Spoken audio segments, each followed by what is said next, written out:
Next up on WTV, Theater Tech, Trivia, and today's Sports Minute. WTV's Daily Update starts now.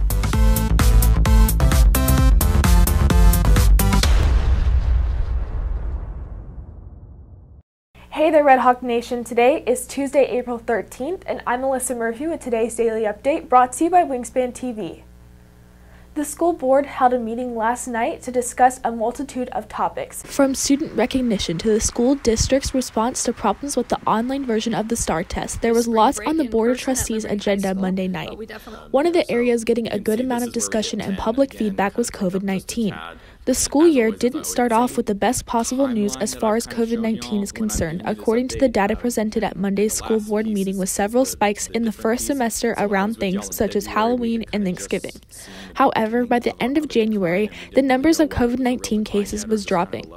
Data presented at last night's meeting showed that more than 9,000 students and staff have completed quarantine for close contacts on campus, with 1.71% of those testing positive with no external exposure. At one point during the discussion concerning the future of wearing masks, people in the crowd briefly began to disrupt the meeting.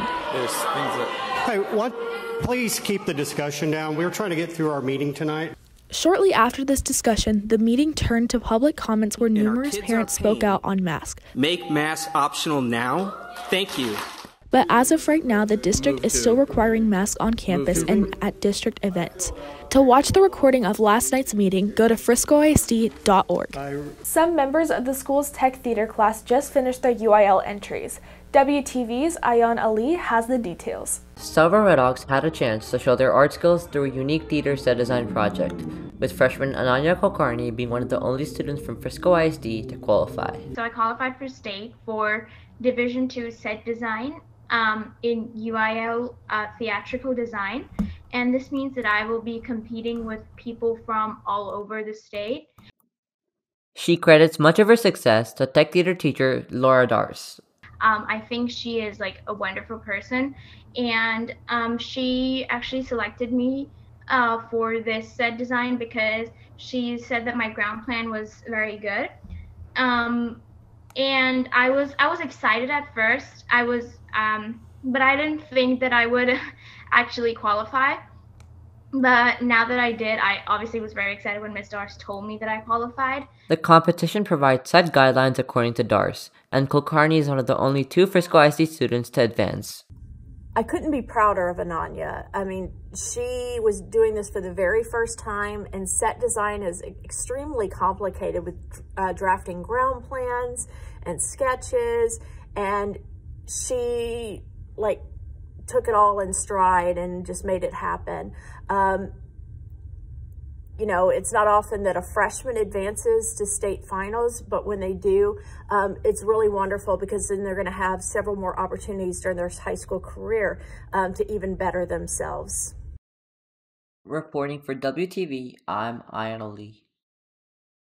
Wingspan just won one of the highest levels of National Journalism Awards. Here's WTV's Cooper Regal with the details.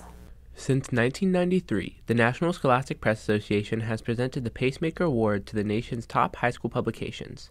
And for the 6th year in a row, the school's online news site, libertywingspan.com, has been named an online pacemaker. I think winning another pacemaker reflects our hard work and commitment to putting out the best work we can, and it's really nice to be recognized like that. Winning the award every year since Wingspan was launched in 2015, co-editor-in-chief Trisha Dasgupta says the reason Wingspan has been so successful is found in their approach to coverage. I think with Mr. Higgins and our editors, and honestly our entire staff, we take ourselves to a higher level than just a high school journalism site. We have 8 stories up every day. We have consistent sports updates. We cover national news, but also we focus on local news.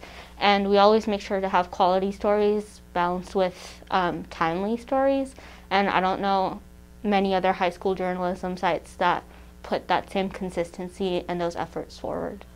And even with the challenges brought about this school year, the group was able to overcome COVID circumstances. Well, with half of our staff virtual, I was virtual for the first half of the year. So, one editor-in-chief in person, one virtual. It's could be a little hard to communicate, but at the end of the day, that is our job, communication. So I think pretty quickly we had like a virtual whiteboard going with all our stories and Google Forms to get stuff in, Google Docs. So it was challenging at first, but I think we overcame that pretty quickly. Reporting for WTV, I'm Cooper Regal. On this week's edition of Trivia, WTV's TJ Krylowitz tests students' knowledge on music.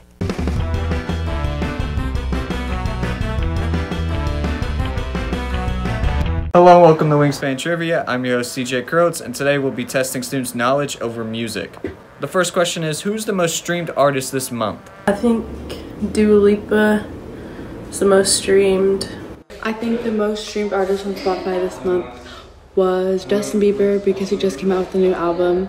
Not too sure. Maybe Beyonce? Or Bieber dropped a new album, so it may be him. I'm not sure. The next question, what is the most viewed music video in history? I know that in a couple years ago, it was Despacito, so I think it's still that. I don't know. Maybe The Weeknd? No. I think it's still Despacito.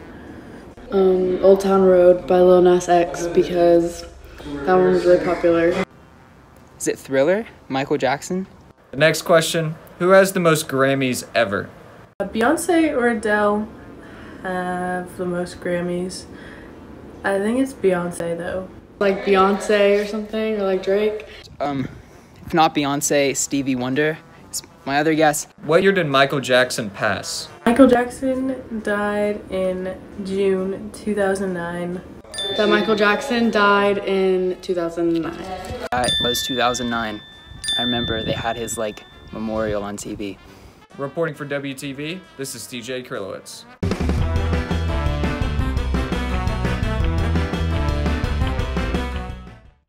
Tennis and track have upcoming competitions. WTV's TJ Krylowitz gives you an update on today's Sports Minute. Quick update for tennis today as their district tournament is underway at the courts of McKinney Tennis Center. I think mixed doubles has a pretty strong chance of moving to regionals. I think people are excited that they get to, try their best and go all out for districts.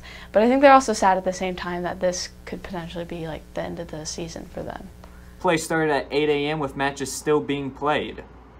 Reporting for WTV, this is TJ Krylowitz. If you're looking for more from Wingspan, you can follow us at Liberty Wingspan on Twitter, Instagram, and Facebook, or visit our award-winning website, libertywingspan.com. And now for today's announcements.